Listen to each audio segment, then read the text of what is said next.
안녕하세요. 저는 평생 일용직 막노동을 하며 살았던 70대 남자입니다. 요즘 딸아이 덕분에 유튜브를 보기 시작했는데 우연히 이 채널을 알게 되어 여러 사람의 인생사를 들으며 희로애락을 함께 나누고 있는 구독자 중 한 사람이기도 하죠. 저같이 못 배우고 나이 많은 사람이 사연을 써도 될지 사실 굉장히 고민이 많았습니다. 그건 사연을 들으며 같이 인생을 나누는 것과는 또 다른 문제더군요. 여기에 사연 보내는 분들은 글도 잘 쓰시던데 저는 딱히 글재주도 없고 틀리는 글씨도 많을 게 분명하니까요. 제 얘기를 듣더니 딸애가 흔쾌히 도와주겠다고 나서서 이렇게 용기를 내봅니다. 막상 제 얘기를 쓰자니 제 인생 여정을 어디서부터 어떻게 말해야 할지 모르겠네요. 생각보다 참 긴 세월 여러 가지 일들을 겪어오며 살아왔다는 생각이 듭니다. 언제 이렇게 시간이 흘렀고 또 언제 이렇게 나이는 먹은 걸까요? 인생이 참 눈 깜짝할 시간에 지나갔습니다. 순간순간 최선을 다해 살았고 좋은 남편이 되고자 애썼고 또 좋은 아빠가 되려고 노력했는데 일이 이렇게 된 건 어쩌면 제가 너무 부족한 탓인지도 모르겠습니다. 인생 말년에 이런 일을 겪게 되리라고는 상상도 하지 못했거든요. 아내와 함께 손주들 재롱을 보다가 평화롭게 죽을 거라고 기대했는데 제 욕심이 너무 컸던 걸까요? 머리 검은 짐승은 거두는 게 아니라는 옛말을 너무 가볍게 여겼기 때문일까요? 이 말을 하니 딸아이가 심술을 부리네요. 그런 생각일랑 하지 말라면서요. 이 사연을 대신 써주며 제 딸아이도 그간 몰랐던 제 인생의 자락들을 알게 되겠죠. 그게 이 아이에게 좋을지 나쁠지 판단도 되지 않습니다. 그런데도 딸아이의 도움을 받아 이렇게 사연을 보내겠다고 끝끝내 고집하는 건 이 노인의 오지랖일지도 모르겠군요. 다만 그러한 기대는 있습니다. 제가 여기서 사연을 들으며 다른 사람 인생을 통해 세상을 배운 것처럼 누군가는 저의 인생을 통해 무언가를 얻어갈 수도 있지 않을까 하는 일말의 희망 같은 거요. 제 이야기를 듣고 욕을 하시든 공감을 해주시든 다 겸허하게 받아들이려고 합니다. 어차피 살 날도 그리 많이 남지 않은 이 노인네가 뭐에 그리 아득바득이겠습니까? 인생 이야기를 꺼내놓으려고 하니 가장 먼저 떠오르는 게 첫째 부인입니다. 젊은 시절 짧은 세월을 함께했던 여인이죠. 함께라서 행복하다는 게 뭔지 알기도 전에 우리는 헤어져야만 했습니다. 교통사고로 그녀가 세상을 떠났거든요. 그때 제 나이가 불과 20대 중반이었어요. 요즘 친구들 같으면 공부한다고 한창 바쁠 나이인 그 시기에 저는 이미 사랑하는 부인을 잃고 호라비가 되고 말았죠. 견딜 수 없게 괴롭더군요. 모든 것이 다 제 잘못 같았으니까요. 술로 허송세월을 하기도 하고 따라 죽으려고도 하기도 하면서 질긴 목숨 이어가다 보니 산 놈은 또 사라지는 게 인생입디다. 그러다 지금 제 사연을 대신 적어주고 있는 딸아이의 엄마인 제 두 번째 아내를 운명처럼 만나게 됐어요. 그때 제 나이가 30대 중반쯤 됐을 겁니다. 밥은 먹고 살아야겠기에 취업한 공장에서 꽃처럼 맑은 그녀를 알게 되었어요. 세상 그 누구보다 곱고 여린 사람이었습니다. 지금껏 만난 그 누구보다 좋은 심성을 가진 여자였죠. 그랬던 두 번째 아내도 지금은 제 곁에 없습니다. 저보다 먼저 세상을 떠났거든요. 요즘 평균 수명이 남자보다 여자가 훨씬 길어서 길가에도 할아버지보단 할머니가 많다고들 하던데 뭐가 그리들 급해서 저 아내는 그리도 빨리 떠난 걸까요? 저만 이렇게 덩그러니 홀로 남겨두고 말이죠. 제겐 너무나 과분했던 그 사람을 이렇게 저보다 먼저 저 세상으로 보내게 될 줄 알았다면 좀 더 잘해줄 걸 하는 후회가 되네요. 제가 죽은 아내를 이렇게 애절하게 그리워하는 이유 중 하나가 뭔지 아시나요? 아내가 죽은 후에 그동안은 상상해보지도 않았던 끔찍한 일을 겪게 됐기 때문이에요. 아내가 살아있었다면 제가 겪은 이 지독한 이야기도 조금쯤 다른 방향으로 흐를 수 있지 않았을까 하는 기대가 조금쯤 있거든요. 자식이 겨우 둘 뿐인데도 가지 많은 나무에 바람 잘 날 없다는 말이 왜 이렇게도 와닿는 걸까요? 여러분도 그러신가요? 평범하게 잘 자란 자녀들을 키운 분들은 대체 자식을 어떻게 키우셨는지 궁금합니다. 저는 뭐가 부족해서 애써 부양한 자식에게 이런 꼴을 당해야 하는 건지도 궁금하고요. 억장이 무너지는 심정이지만 잘 추스르고 제가 그동안 겪은 얘기를 계속 해보도록 할게요. 사실 저와 결혼할 당시 아내에겐 두 아이가 있었습니다. 지금 이 사연을 적어주고 있는 딸아이와 이 아이의 오빠인 아들, 이렇게 두 명이요. 아내의 전 남편은 몹시도 나쁜 사람이었다더군요. 허구한 날 바람에 도박에 그녀를 너무도 괴롭혔다고 들었습니다. 저는 상처가 많은 그녀를 안아주기 위해 많이 했었어요. 조금이나마 가슴에 상처가 아물기를 바라면서 말이죠.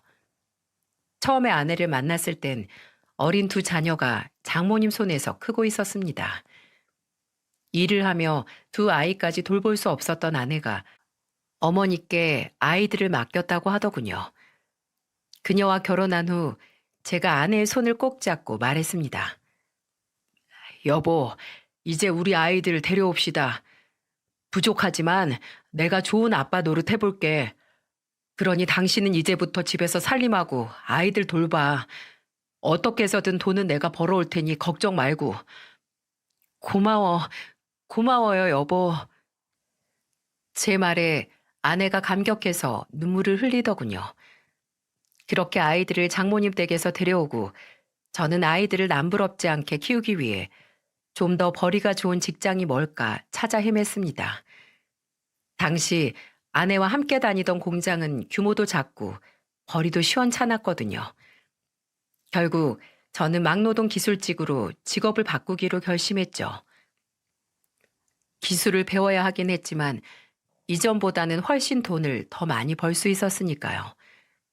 낮에는 막노동 기술직으로 일하고 밤에는 야간 아르바이트 일들을 찾아다녔어요. 비가 오면 일을 쉬어야 하는 막노동의 특성상 날씨가 굳은 날도 할 수 있는 일들을 찾아봐야 했죠. 정말 열심히 살았던 것 같습니다. 몸이 상하든 말든 돈 되는 걸 우선으로 했으니까요. 그래도 집에 오면 행복했어요. 토끼 같은 자식들과 여우 같은 마누라라는 말이 딱 들어맞았을 정도로 가족은 제게 크나큰 행복을 주었거든요. 아이들 어릴 때가 생각나네요. 친구들과 놀다가도 제가 퇴근할 때면 딸아이는 한껏 달려와 제 품에 꼭 안겼습니다. 아빠, 다녀오셨어요? 이 말 한마디에 세상 시름 다 잊혀지는 기분, 여러분도 잘 아시죠? 결국 우리는 새끼들 먹이고 입히려고 일하는 부모들이니까요. 딸아이는 제 행색이 어떻든 그렇게 달려와 제게 앙사를 부렸습니다. 오늘도 많이 힘들었어요? 얼굴이 많이 힘들어 보여요. 이런 딸아이가 예쁘지 않을 리 있었겠습니까? 비록 제가 친부는 아니었지만 고백하건대 딸애를 제 친딸이 아니라고 생각한 순간은 단 한 번도 없었어요. 가끔 제 손에 들려있는 붕어빵이나 치킨을 보고도 딸애는 먼저 제 얼굴을 향해 인사했습니다. 제가 먹으라고 하기 전까지는 음식에 눈독을 들이지도 않았고요. 그게 그렇게 기특할 수가 없었습니다. 이렇게 예쁜 아이를 제게 데려와 준 아내가 그래서 더 고맙고 사랑스러운 적도 많았죠. 하지만 아들은 조금 달랐습니다. 아내와 다 함께 있을 때는 아들과 딸의 행동이 판박이처럼 똑같았지만 따로 있을 땐 조금씩 특성이 드러나곤 했습니다. 어느 날 퇴근하고 아이들에게 치킨을 사주기 위해 닭집에 들렸을 때였어요. 아들이 중학생인가 됐을 때였는데 녀석이 근처에서 친구들하고 놀고 있는 게 보이더라고요. 저는 반가운 마음에 손을 들어 아들의 이름을 불렀습니다. 건우야! 아이들 틈에서 아들이 고개를 쑥 내밀더군요. 그러더니 제 얼굴을 보고 몇 개 인상을 쓰지 뭔가요? 주변의 아이들도 제가 아들을 부른 걸 알고 저들끼리 이야기하기 시작했습니다. 건우야, 저 아저씨가 너 부르잖아. 누군데? 그러자 아들이 그러더군요. 아, 그냥 우리 집 일 봐준 아저씨야. 뭐? 근데 저 아저씨 너 되게 반가운가 보다. 손까지 막 흔들던데? 그렇게 아들은 쥐구멍이라도 숨고 싶은 것처럼 친구들과 떠들며 제 곁을 지나갔어요. 사실 청소년 아이에겐 흔히 일어날 수 있는 일이겠죠. 저도 어디선가 이런 이야기를 들은 것 같거든요. 저는 그때 초라한 제 행색을 자책했습니다. 일 끝나고 먼지로 덮인 옷을 입은 채 친구들과 함께 있는 아이를 불렀으니 아들이 얼마나 부끄러웠을까 하고 미안해지기까지 했어요. 그래서 집으로 가 아내에게 내가 너무 못난 아빠인 것 같다며 말을 하니 아내는 제 말을 듣자마자 건우를 불러서 회초리를 들더군요. 너 누가 아빠한테 집에 일하는 아저씨? 그렇게 버릇없이 함부로 그런 말이 나와? 우리 위해서 아빠가 얼마나 고생을 하시는데 넌 어쩜 한 번만 더 그러면 다리 몽댕이 부러뜨릴 줄 알아. 알았어? 건우는 눈물을 펑펑 흘리며 잘못했다고 제 엄마에게 빌며 또 빌더군요. 그런데도 아내는 한참이나 아들을 혼냈어요. 나중에 보니 벌겋게 피가 묻어날 정도로 아이 종아리에 생채기가 났더라고요. 너무 마음이 아팠습니다.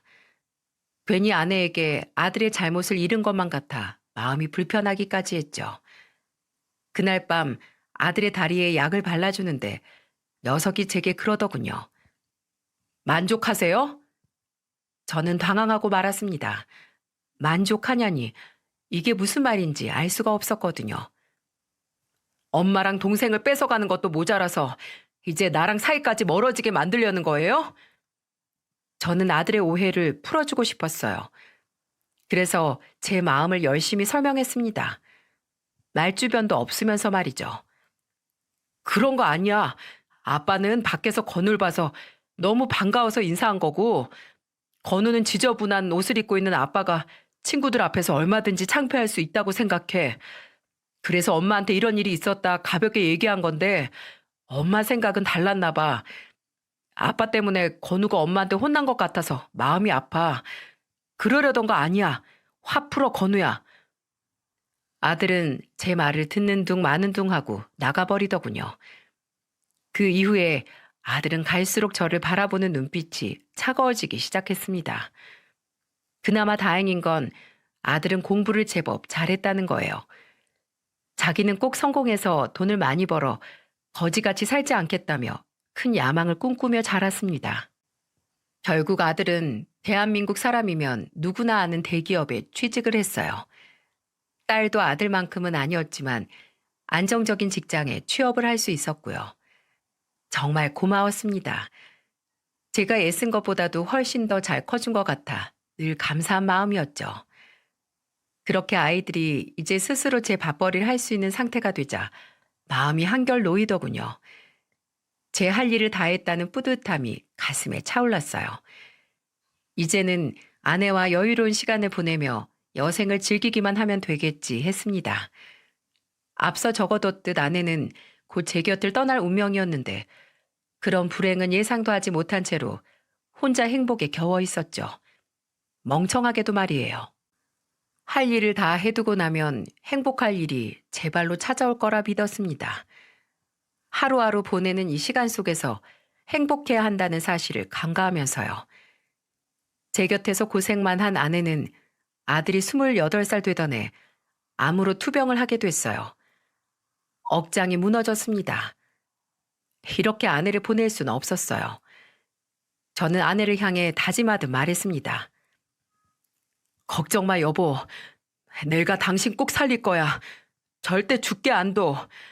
얼마가 들든 내가 다 고쳐줄 테니까 나쁜 생각하지 말고. 어?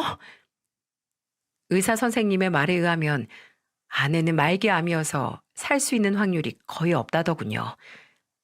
전 그걸 인정하기 싫었던 겁니다. 그렇게 아내를 떠나보낼 수 없었으니까요. 아내 침대 옆에 앉아 오열하는 제 머리를 어루만지며 아내가 그러더군요.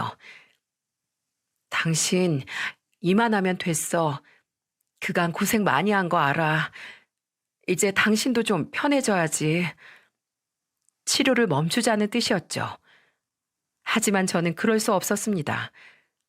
아내가 없는 삶은 상상도 해본 적이 없었으니까요. 아내를 포기해야 제가 편해지는 길이라는 말에 그만 울컥하고 말았죠. 저는 다짐하듯 아내에게 말했습니다. 그래, 얼른 낫자. 그래서 당신 건강해져서 나랑 같이 여행도 다니고 이젠 그렇게 편하게 살아야지 우리. 그렇게 저는 가진 재산 모두를 아내의 치료에 쏟아부었어요. 조금이라도 희망이 있다면 뭐든 해달라고 의사 선생님께 부탁했습니다. 하지만 아내는 점점 기력을 잃어갔죠. 약해진 몸이 독한 항암 치료를 받아내지 못하고 있는 것이었어요. 멈출 수도 없고 그렇다고 강행할 수도 없는 진퇴양난의 기로에 서서 저는 괴로워만 했습니다. 아내가 제게 말했어요. 여보, 난 이제 됐어. 이제 그만 순리에 맞게 조용히 가고 싶어. 당신 살 수 있어. 희망을 놓지 마. 살 거니까 제발. 어? 울부짖는 저를 달래며 아내가 조용히 말하더군요. 여보, 이런 말 염치 없지만 우리 애들 좀 부탁해. 당신 지금까지도 너무 잘해준 거 알고 이제 다 큰 애들이지만 내 눈엔 아직도 다 아가들로 보여. 당신 눈에도 그렇지? 여보, 애들 끝까지 잘 보살펴 줄 거지? 약속해 줄 수 있지? 저는 죽어가는 아내의 손을 잡고 약속했습니다. 아이들을 끝까지 잘 보살펴 주기로 말이죠. 마지막을 예감한 아내가 제게 애들을 부탁하고 간 것이었어요. 얼마 지나지 않아 아내는 숨을 거뒀고 집엔 덩그러니 우리 셋만 남게 됐습니다. 아내의 장례를 치른 이후 아들은 회사 근처에 오피스텔을 얻어서 집을 나갔어요. 딸아이와 저만 남은 집은 더욱더 적막했죠. 딸아이는 본인도 괴로울 텐데 제 마음을 헤아려 일부러 일찍 퇴근해 저와 함께 저녁을 먹고 산책하며 저를 살뜰히 보살폈습니다. 그렇게 시간이 흐르고 조금씩 다시 일어설 힘을 얻은 것 같아요. 누워만 지내던 어느 날 더는 이러면 안 되겠다는 생각이 들더군요. 제게 아이들을 부탁하고 떠난 아내의 모습이 떠올랐거든요. 제 친자식들이 아니라서 아내는 그토록 불안해했던 걸까요? 마지막까지 아이들을 부탁하던 아내의 청을 잊지 않으리라 다짐했습니다. 비록 내가 친부는 아니지만 키운 정도 정이라고 절대 아이들을 나 몰라라 할 리 없다고 생각했으니까요. 하지만 현실은 제 다짐과 다르더군요. 아들은 어떻게 사는지도 모르고 딸아이는 저를 살피느라 제 생활을 거의 하지 못하고 있었으니 아내가 이걸 본다며 마음이 어떨까 싶었어요. 그 후로 저는 다시 일어서 일을 다니기 시작했습니다. 그리고 딸아이의 저녁을 준비해 놓고 함께 밥을 먹고 설거지도 했어요. 딸애에게 친구들과 여행 같은 것도 좀 다녀오라고 권하고 오랜만에 아들에게 전화도 걸었습니다. 아들이 전화를 받지 않더군요. 몇 번 연결을 시도하다가 안 되겠다 싶어서 아들이 사는 오피스텔로 찾아갔어요. 반찬을 몇 가지 만들어서 말입니다. 제 엄마가 해줬던 것보다야 못하겠지만 그래도 알게 해주고 싶었어요. 너는 혼자가 아니라는 걸, 널 걱정하고 챙기는 아빠가 네 뒤에 있다는 걸 말이죠.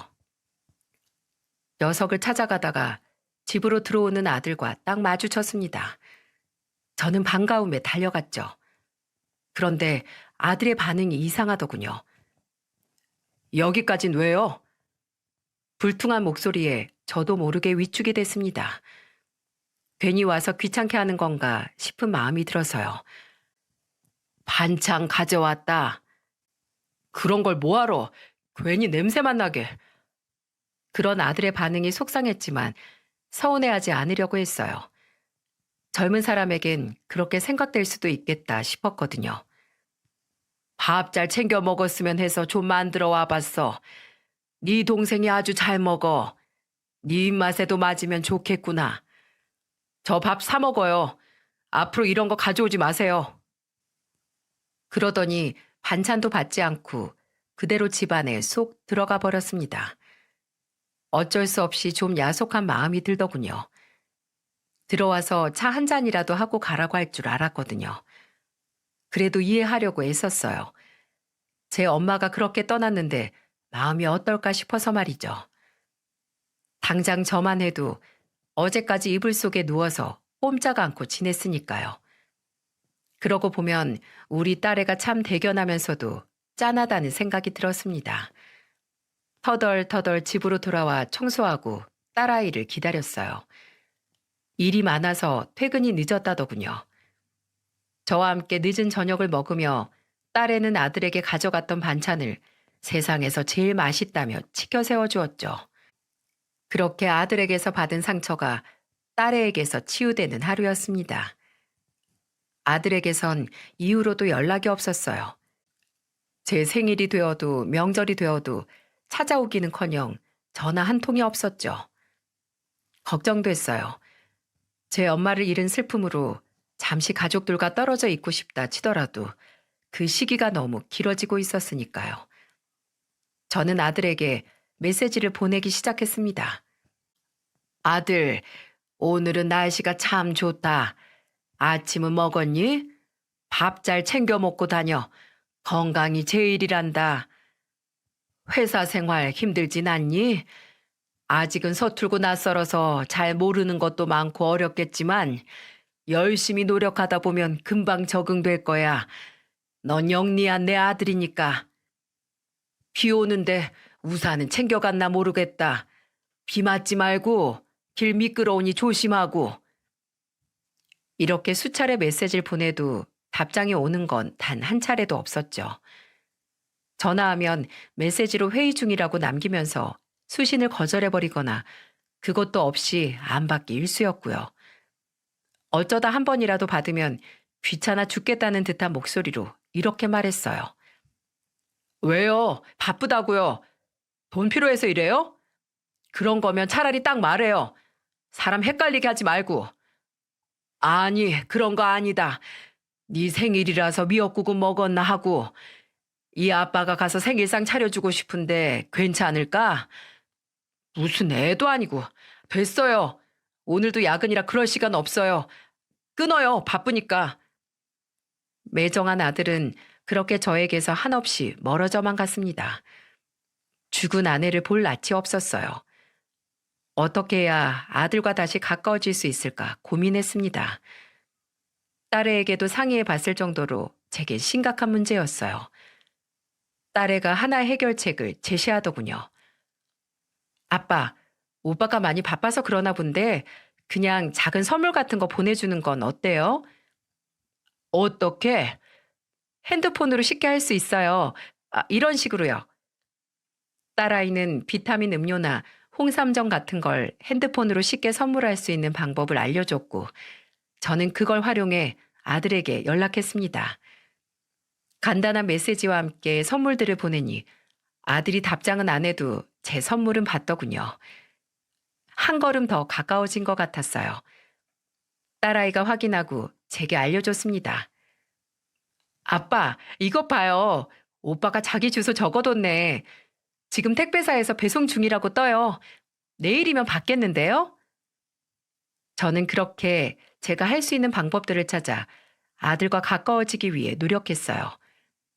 근무 시간엔 절대 전화 안 하려고 했고 선물도 근무 시간엔 보내지 않으려고 했죠. 혹시라도 방해가 되거나 상사에게 꾸지람을 들을지도 모른다고 생각했으니까요. 그러던 어느 날 드디어 아들에게서 먼저 연락이 왔습니다. 전화기가 울리며 아들이라고 뜬 걸 봤을 땐 정말 세상을 다 가진 것 같더군요. 벅찬 가슴을 달래며 전화를 받았죠. 오랜만이구나. 잘 지내니? 네, 저 결혼해요. 다음 달 18일이요. 너무 기뻤습니다. 아들 녀석이 결혼한다니 하늘에 있는 아내도 좋아할 것 같았죠. 저는 너무 반가운 마음에 물었어요. 그래, 아가씨는 어떤 사람이냐? 언제 인사 올 거야? 그러자 아들이 잠시 뜸을 들이더니 그러더군요. 나중에 다시 연락드릴게요. 바빠서요. 그래. 일 보렴. 연락 줘서 고맙다. 그렇게 전화가 끊겼습니다. 아주 짧은 통화였죠. 당시엔 눈치채지 못했어요. 결혼할 여자가 생겼다거나 인사드리러 오겠다는 말이 아니라 대뜸 결혼 날짜부터 밝힌 게 이상하다는 것을요. 이후로 아들에겐 연락이 없었어요. 대신 딸아이를 통해 여러 가지를 알게 됐죠. 아가씨의 나이, 직업 등등의 인적사항과 결혼 준비로 요즘 아들이 한창 바쁘다는 것 등등의 일을요. 이때부턴 기분이 이상해지기 시작했습니다. 아들의 결혼에서 완벽히 배제되고 있다는 느낌을 떨치기가 어려웠거든요. 날짜만 말해주고 상견례랄지 다른 얘기들은 전혀 해주지 않았으니까요. 그래도 나름 사정이 있겠지 하며 기다렸어요. 내게 먼저 전화를 준 것처럼 연락을 줄 거라고 믿으면서요. 전화가 오고 일주일쯤 지났을 때였나? 늦은 밤 아들이 술에 취해 집으로 찾아왔습니다. 잔뜩 취한 아들이 비틀거리며 제 방으로 들어오더니 바닥에 털썩 앉더군요. 자다 깼으면서도 저는 그런 아들이 너무도 반가웠습니다. 아이고 아들, 결혼하려니까 마음이 뒤숭숭해? 어째 이렇게 술을 많이 마셨어? 결혼 전엔 여자들만 마음이 싱숭생숭한 줄 아는 분들 많은데 남자들도 그렇거든요. 그런 아들의 마음을 헤아려 줄 수 있는 좋은 기회 같아 저는 내심 기뻤어요. 자랑은 아니지만 제게도 그런 경험이 2번이나 있었으니까요. 하지만 아들의 입에서 나온 말은 제 예상과 달라도 너무 달랐습니다. 아버지, 지금 제가 결혼할 집안은 제 인생을 역전할 수 있는 그런 대단한 집이에요. 그런데 아버지 그런 성치도 않은 몸으로 상견례 오시려고요? 결혼식 오시려고요? 정말 그러고 싶으세요, 아버지는? 아들의 시선이 제 손에 있다는 걸 눈치채고 저는 시선을 떨고 절단된 손가락이 있는 오른손을 내려다봤습니다. 현장에서 일하느라 관절은 굵어지고 손 마디마디가 상해서 울퉁불퉁한 손에 손가락마저 제대로 붙어있지 않은 손을요. 2번째 손가락은 아예 절단되었고 3번째 손가락은 한마디가 잘려나가 있었어요.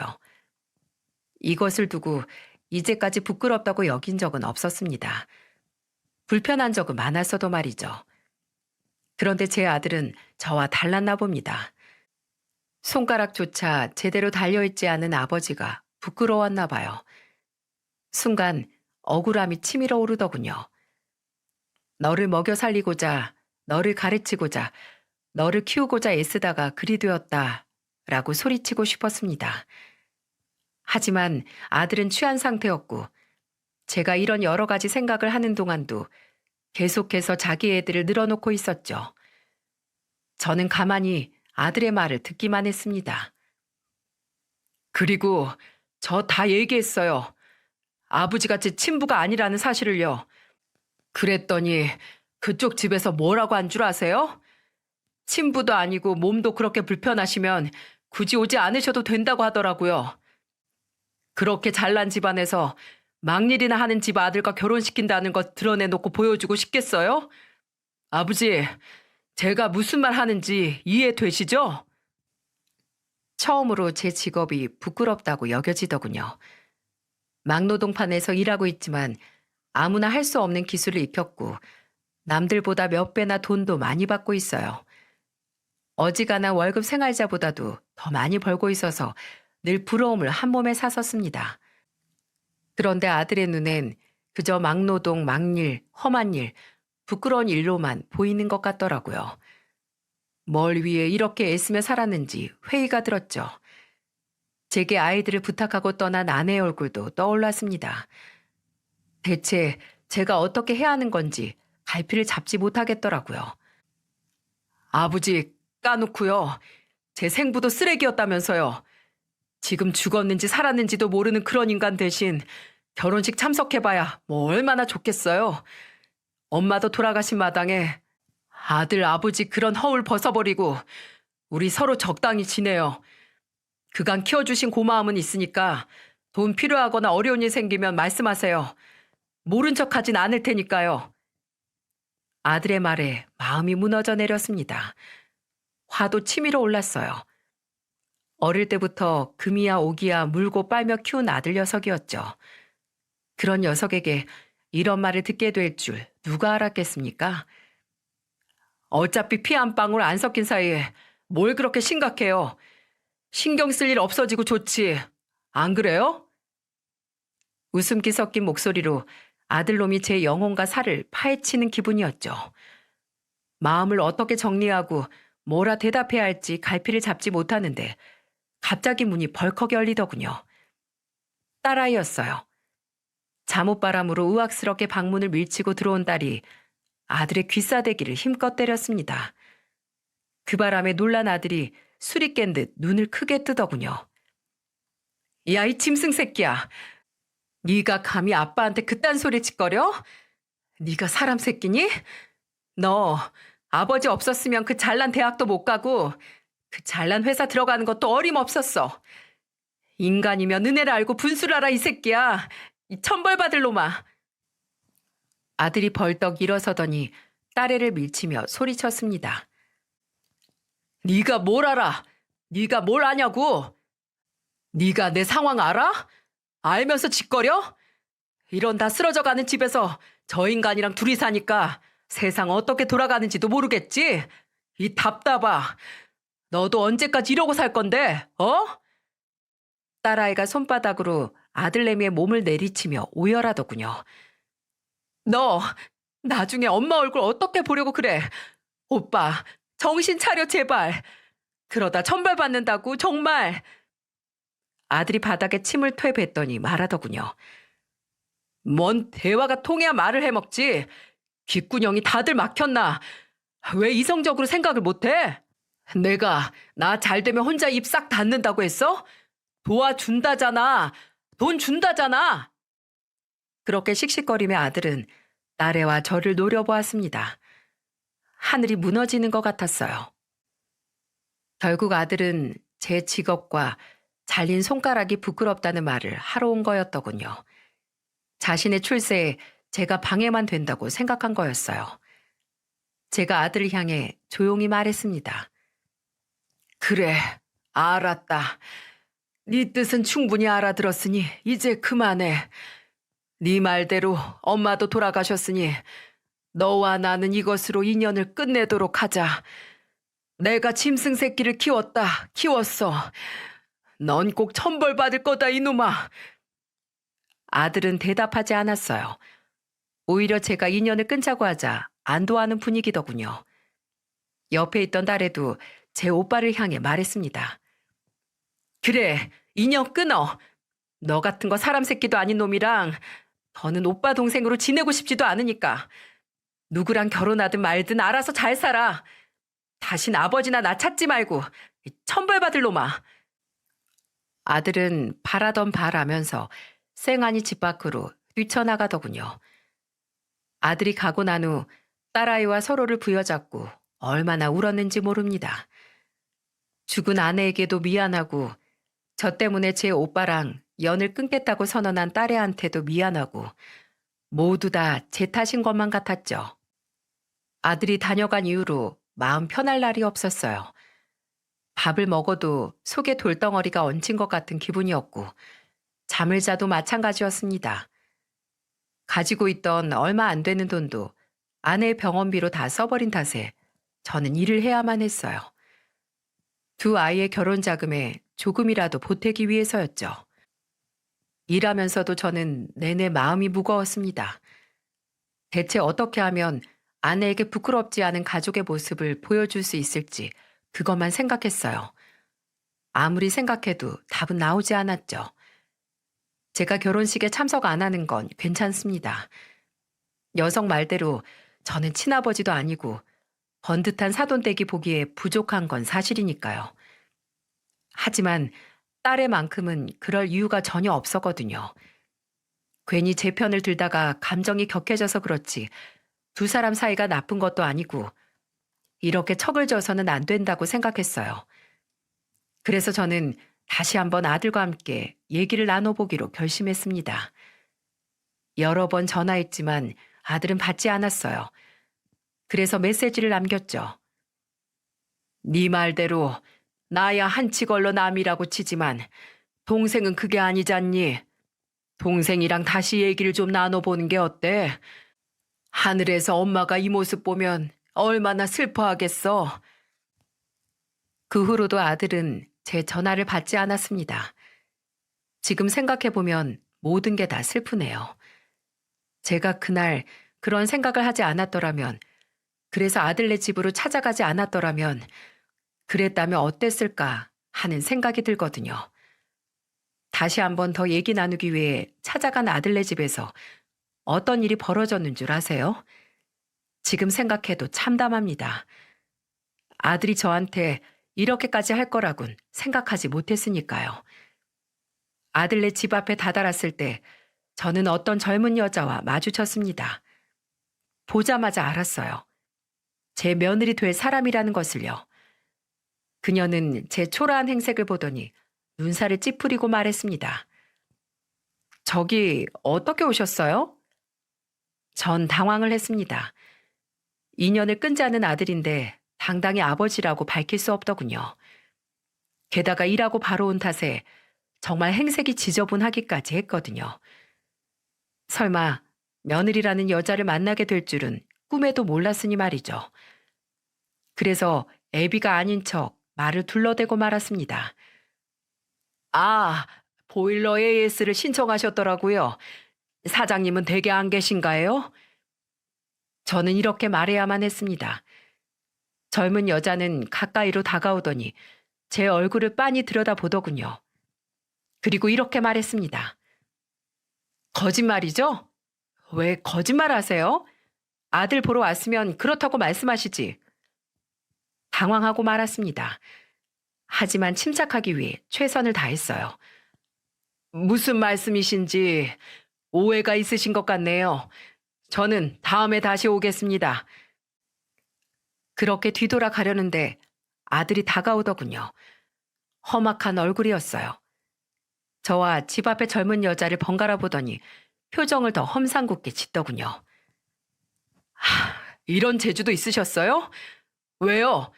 예비 며느리한테 내가 네 남편 키웠네 하며 유세라도 떠시게요? 그날 그렇게 말씀드렸는데도 못 알아들으신 거예요? 여길 왜 찾아와요? 찾아오길. 아들 녀석이 그렇게 말하더군요. 뒤에서 여자의 갸냘픈 웃음소리가 들려왔습니다. 정말 치욕스럽더군요. 어찌해야 할지 몰라 고개만 푹 숙이고 있었죠. 그러자 뒤에서 여자가 아들에게 묻는 소리가 들려왔어요. 뭐야? 이 상황은? 아들이 저를 내려다보며 냉정하게 말하더군요. 뭐긴 돈 뜯으러 온 거지. 자기처럼 곱게 큰 사람은 이런 세계 몰라도 돼.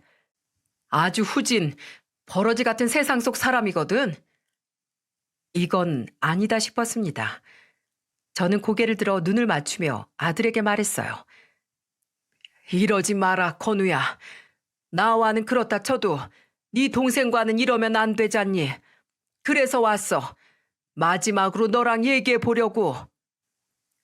그러자 아들이 지갑에서 돈 뭉치를 꺼내더니 바닥에 던지더군요.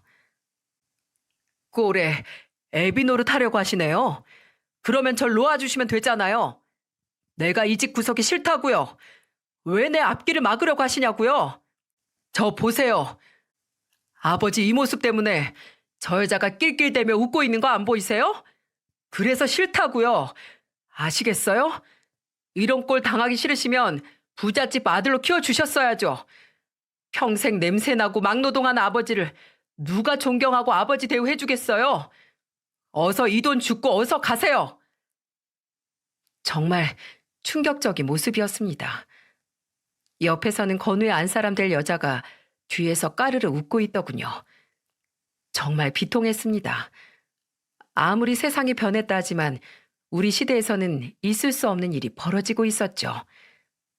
전 분노가 치밀어 올라 아들놈의 따귀를 사정없이 때려버렸습니다. 그리고 돈뭉치를 받아들이고 며느리라는 여자에게 돈다발을 면상에 던져버렸어요. 이 애끼 이놈아! 넌 정말 구제불능, 쓰레기 분리수거도 안 되는 놈이구나. 난 마지막까지 니네 엄마 생각해서 그래서 손을 잡아주려고 했거늘 넌 틀려먹었어. 가족을 버리고 지만 살겠다는 놈치고 잘 되는 놈 못 봤다. 그리고 아프냐? 아파? 이 애비한테 맞아서 아파? 넌 그 아픔이 나중에 100배, 1000배가 되어서 널 조이고 숨통을 먹게 할 거야, 이놈아. 그리고 너, 싸가지 아가씨. 어디서 배운 버르장머리인지 모르겠는데 참 끼리끼리 어울린다더니 가족 배신하고 겨우 만난 여자가 이런 여자냐? 세상이 말세야 말세. 여자가 돈이 많으면 뭐하니? 집안이 좋으면 뭐해? 인성이 틀려먹었는데. 아가씨, 신고하려면 하세요. 전 이렇게라도 해야 내 속이 편하니까. 어머, 뭐라고요? 왜 사람 얼굴에 돈다발을 던져요? 아프단 말이에요.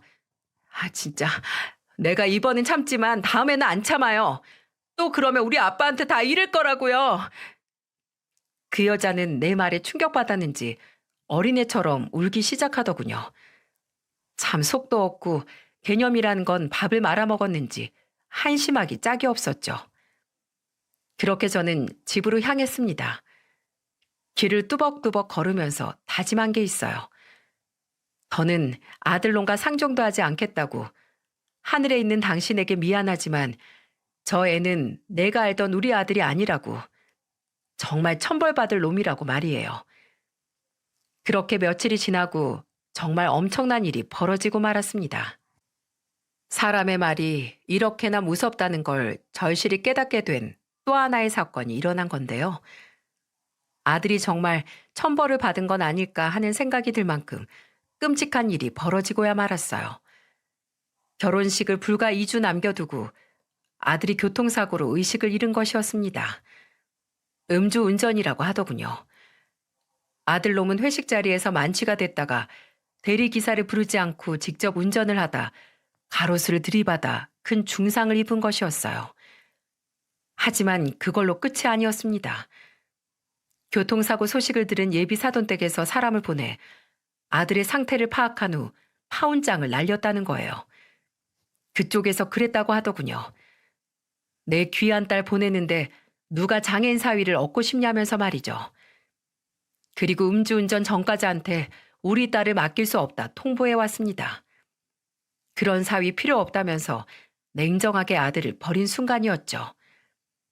그렇게 아들놈이 좋다던 예비 며느리 그 여자도 언제 그랬냐는 듯 아들을 쓰레기처럼 버린 것도 마찬가지고요.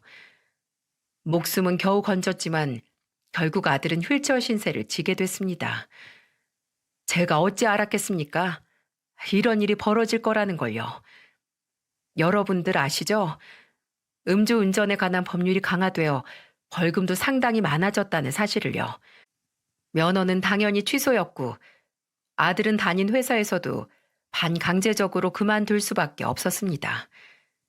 요즘 회사에서도 음주운전을 도덕적인 책무로 보고 신경을 많이 쓰고 있는 상태였던지라 술 먹고 운전대를 잡고 지나가는 행인과 사고가 났기에 회사에서도 버린 거나 마찬가지였죠. 아들은 결국 벌금, 합의금 등등을 물어주느라 전 재산을 내놓을 수밖에 없었습니다. 그것도 부족해서 대출까지 받아야 했죠. 예비 사돈에게 버림받고 며느리에게서 버림받고 회사에서도 버림받은 순간이었습니다. 그리고 어느 날 아들이 저를 찾아왔더군요. 아버지, 저 왔어요. 너무 죄송합니다, 아버지. 다 제가 부족했어요. 제 생각이 짧았다고요. 인생 역전을 꿈꾸면서 바로 앞에 고지가 있다고 생각하니 눈에 뵈는 게 없었어요. 아버지께 너무 큰 상처를 드려 뭐라 사죄를 드려야 할지 모르겠습니다. 피 한 방울 안 섞인 절 이때까지 키워주시고 길러주셨는데 제가 너무 배은망덕했어요. 제발 용서해 주세요, 아버지. 제가 잘못했습니다. 아들놈이 제 옷자락을 잡고 어린아이처럼 엉엉 울더군요. 여러분이라면 이런 상황에서 어떻게 하셨을 것 같으세요? 대인배처럼 아들의 지난 날을 모두 용서하고 다시 품으로 안아주시겠어요? 아님 너 같은 아들 필요 없다 하고 냉정하게 내치시겠어요? 저는 더욱더 냉정해질 수밖에 없었습니다. 이놈아, 여기가 어디라고 찾아와? 난 아들을 키운 적은 있지만 짐승은 키운 적이 없다. 내가 미쳤었지. 내가 바보 같았어. 꼴에 애비 노릇하려고 그렇게나 망치를 두드리면서 널 키웠으니 말이다. 에휴, 그러니 내게 용서 빌 필요 없어. 후진, 버러지 같은 세상 속에 사는 내가 널 어떻게 이해하겠냐마는 이거 하나만은 분명히 알겠구나. 제 분수를 모르고 날뛰는 배은망덕한 놈은 이렇게 천벌을 받는구나 하는 거 말이다. 아들은 저를 찾아올 때는 제가 당연히 자신을 용서할 줄 알았는지 제 말에 당황하던 아들놈은 눈물과 콧물을 함께 쏟아내며 제 딸애에게도 용서를 구걸하더군요. 미안해. 그럴 의도는 아니었어. 다만 새로운 세상으로 들어가기 위해 발버둥 치느라 애쓴 것뿐이었어. 그 사람들 눈에는 아버지가 좋지 않게 보인다는 걸 알게 됐고 그래서 마음 아프지만 그렇게 말했던 거야. 넌 내 마음 이해할 수 있지? 그렇지. 제발 그렇다고 말해줘. 딸애가 아들놈을 치근하게 바라보더니 말하더군요. 오빠가 발버둥 쳐서 들어가는 새로운 세상이라는 게 이런 거야? 그나저나 갑자기 왜 이렇게 입장을 바꿔서 우리한테 저 자세로 나오는 건데? 다 계산이 있을 거 아니야? 돌아오면 이 집에서 빌붙어야겠다. 다시 밑바닥으로 돌아왔으니까 다시 빈대처럼 붙고 싶어서? 다시 한 번 더 말하는데 우린 오빠 동생 사이 끝내기로 했어. 그러니까 죄값 달게 받아. 그리고 기회가 된다면 제발 사람답게 살길 바란다. 이건 동생으로 마지막 부탁이자 충고야. 딸도 마찬가지로 아들을 용서하지 않았어요. 아들은 결국 씁쓸하게 울먹이며 집에서 퇴장할 수밖에 없었고요. 마음은 아팠지만 제가 이렇게까지 한 이유는 다 이유가 있었습니다. 요즘 다들 많이 힘드시죠? 저는 아들놈에게 이 세상에 혼자서 얼마나 살아가기가 힘든지, 온갖 구정물이 얼마나 많은지, 얼마나 이 사회가 냉정한지 몸소 느껴보라는 뜻이 담겨져 있었죠. 이 사회가 결코 호락호락하지 않다는 걸 깨닫게 해주고 싶었거든요. 독하게 살지 않으면 이 사회에서 낙오자가 된다는 걸 알게 해주고 싶었죠. 그 이후 아들은 재활치료에 전념을 하고 있습니다.